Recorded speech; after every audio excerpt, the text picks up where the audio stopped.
केंद्र सरकार पर अरविंद केजरीवाल ने भी अब हमला बोला है। सरकार का आश्वासन खोखला है। ये अरविंद केजरीवाल की तरफ से बड़ा स्टेटमेंट दिया गया।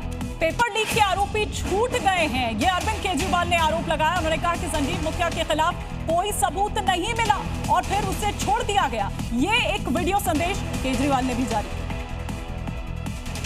कल 9:30 बजे प्रधानमंत्री जी ने ट्वीट करके भी कहा था कि मैं फास्ट ट्रैक कोर्ट बनाऊंगा, और 1:30 बजे मात्र कुछ घंटों के बाद पीटीआई की खबर आई कि सीबीआई ने मास्टरमाइंड को छोड़ दिया।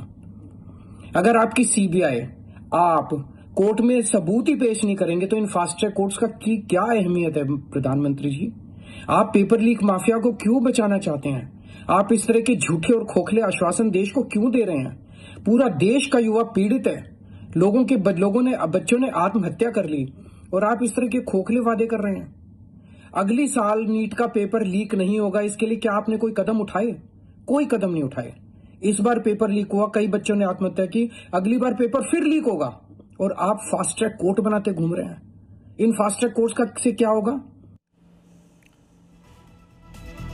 और एक और बड़ी खबर, इस वक्त अर्जुन राम मेघवाल का बयान सामने आया है। पीएम के वीडियो संदेश पर बोले फास्ट ट्रैक कोर्ट गठित करेंगे।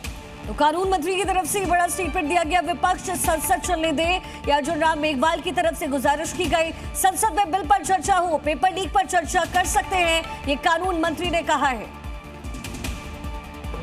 लगातार सरकार संवेदनशील है, वार्ता कर रही है। आज भी वार्ता होने के आसार हैं और हम तो विपक्ष से यही प्रार्थना करेंगे पुनः कि संसद की कार्रवाई को चलने दें, जिससे संसद में जो महत्वपूर्ण बिल हैं उन पे चर्चा हो सके।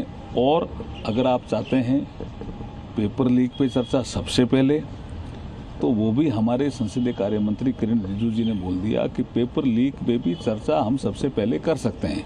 जी। वही विपक्ष पर बीजेपी ने बड़ा आरोप लगाया है, चर्चा ना होने देना उनकी राजनीति है, जिम्मेदारी नहीं निभा रहा है विपक्ष। केंद्रीय मंत्री भूपेंद्र यादव की तरफ से बड़ा स्टेटमेंट दिया गया है। तो ये बड़ा स्टेटमेंट, ये बड़ा बयान जो भूपेंद्र यादव द्वारा सामने आया है कि जिम्मेदारी नहीं निभा रहा है विपक्ष। जिस तरह से जिम्मेदार उसको दिखना चाहिए उस तरह से वो जिम्मेदार नजर नहीं आ रहा। मेरा मानना है कि विपक्ष को इसमें जो एक अनावश्यक राजनीति करके, उत्तेजना फैला के, परिस्थितियों का राजनीतिक दोहन करके छोटे लक्ष्यों की ओर नहीं जाना चाहिए।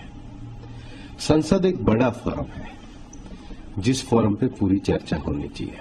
देश की शिक्षा, देश के छात्रों के भविष्य और देश की विकास में युवाओं की भूमिका, ये विषय हम सबकी जिम्मेदारी है, हमारा कर्तव्य है।